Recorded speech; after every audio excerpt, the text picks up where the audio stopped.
When we look at Captain America, we are in awe of his strength, his ability to lead, his competence in multiple areas, his bravery and his integrity. Steve Rogers is an example of what it means to be a man. But it hasn't always been like that. Before becoming Captain America, Steve was a weak and skinny boy. No one took him seriously or respected him, because for most of his life, Steve didn't work on the 7 buckets. All Captain America's attributes were missing in young Steve Rogers. That's why he couldn't be a leader nor an example to follow. He just wasn't good enough. Then, something changed.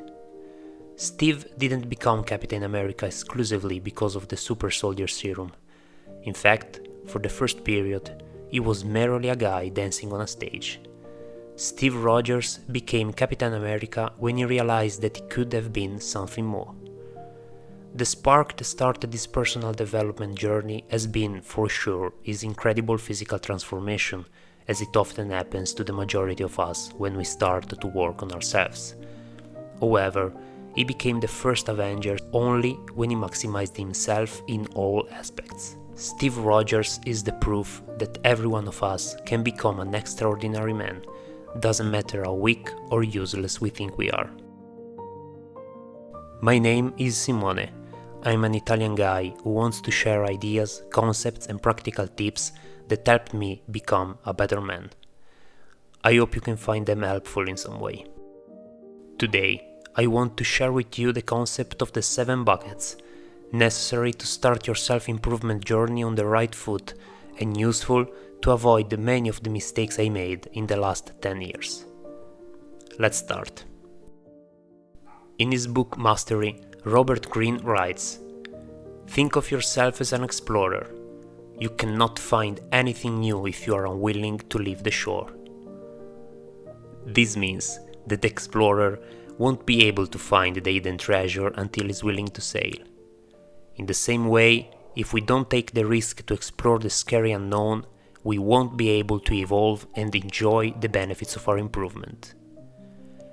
We already know it. The majority of people don't take the self-growth path because it's difficult and uncomfortable. However, it's the only way to live life to the fullest. I truly believe that growing constantly represents the meaning of life, because by improving we gain the physical, mental and emotional capabilities required to get closer to our ideal life. To become a better version of ourselves, we have to know the basics, therefore we have to know what the hell the 7 buckets are. Imagine 7 buckets that we have to fill up. The more they are full, more our lives gain in quality. The 7 buckets are physical health, mental health, spirituality, personal finance, relationships, work and hobbies. The most important bucket to fill up at the beginning of our journey is the physical health one.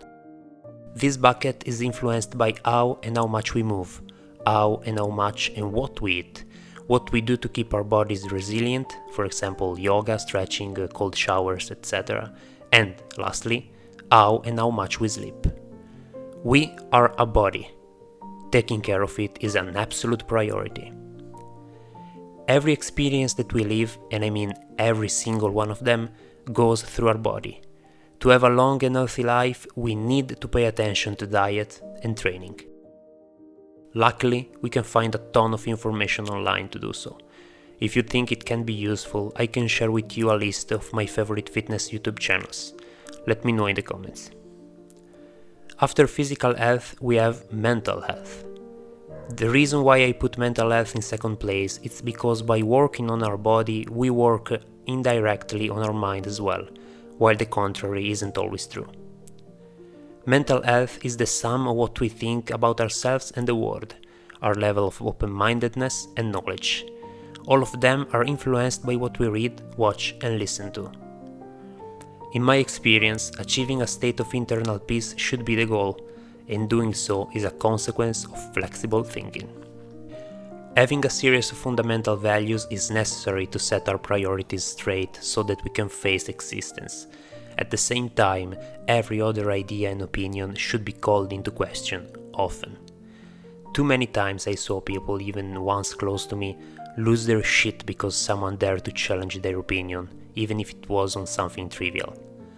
This type of behavior leads to a condition of perpetual fragility that makes us unable to deal with any kind of struggle.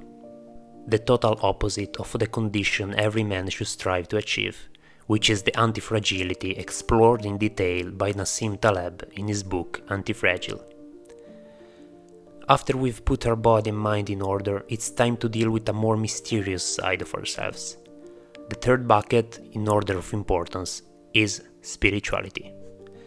As far as I'm concerned, the term spirituality covers our faith and our ability to become one thing with nature.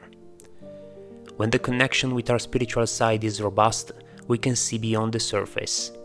We notice the relationship between elements that at first sight seem unrelated, and we understand their essence.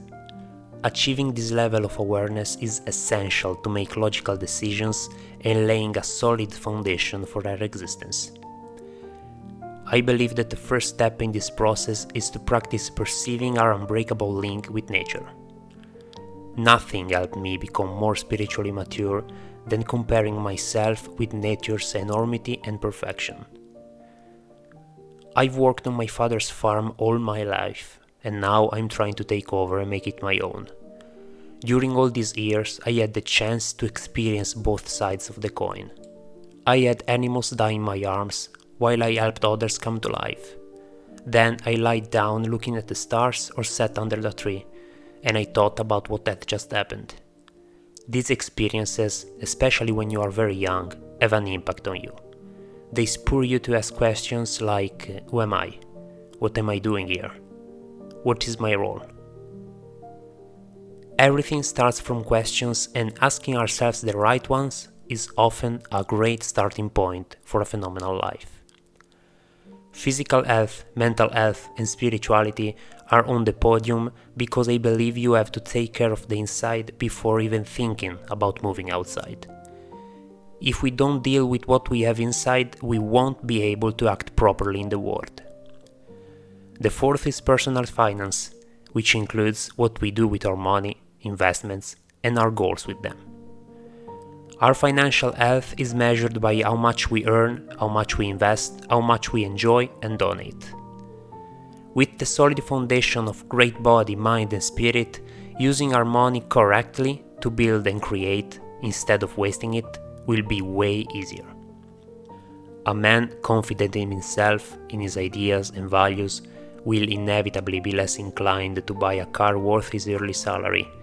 Instead, he will use the same amount and invest it to create a great life for himself and his people. I see this as the difference between an immature baby and a real-life hero. The fifth bucket is relationships. As we all know, we are the average of the 5 people we surround ourselves with. The relationships that we decide to create and nourish shape our existence. This fifth bucket includes the quality of our relationships with the people around us, our capacity to make their lives better, and our ability to move away from the people that make our worse. Sometimes we even have to cut contacts with family members or old friends. Many of us don't find the strength to do it, and I noticed that the main cause of it is the fear of loneliness. To solve this problem, we have to find new and better people. I know it's faster said than done, but it works. Because once we realize that we can find people that can make our lives better, removing the toxic ones becomes easier. The sixth bucket is work, and for many people, it represents exclusively what they do to earn money. Making money is vital, but I think we should do it while working as something we deem as important. In my opinion, our job should be something that allows us to shape our slice of the world by making it closer to our idea of paradise. The seventh and last bucket represents our hobbies. I learned that fun isn't the only factor we should consider. That's why I quit video games, for example, even though I find them fun to play. I quit them because they didn't make my life better, and I believe our hobbies should do that. Learning a martial art, a language, writing, reading, or starting a YouTube channel to share what you learned to help others, like I'm trying to do right now. All of these are better hobbies than playing a video game or watching Netflix. These are the 7 buckets on which personal development is built.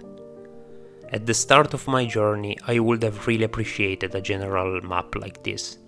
It would have prevented me from wasting time wandering in the dark while trying to fill up some buckets, ignoring the existence of others, or tackling them in the wrong order. Remember, physical health first, then mental health, spirituality, personal finance, relationships, work or career, and hobbies. From the inside to the outside. Easy, clear, and effective. I hope this info can stop you from making the same mistakes I made. If you received some value from this, consider subscribing and leaving a like and a comment. It doesn't cost you anything and helps me grow. Thanks. You're better than you think. See you next time. Ciao.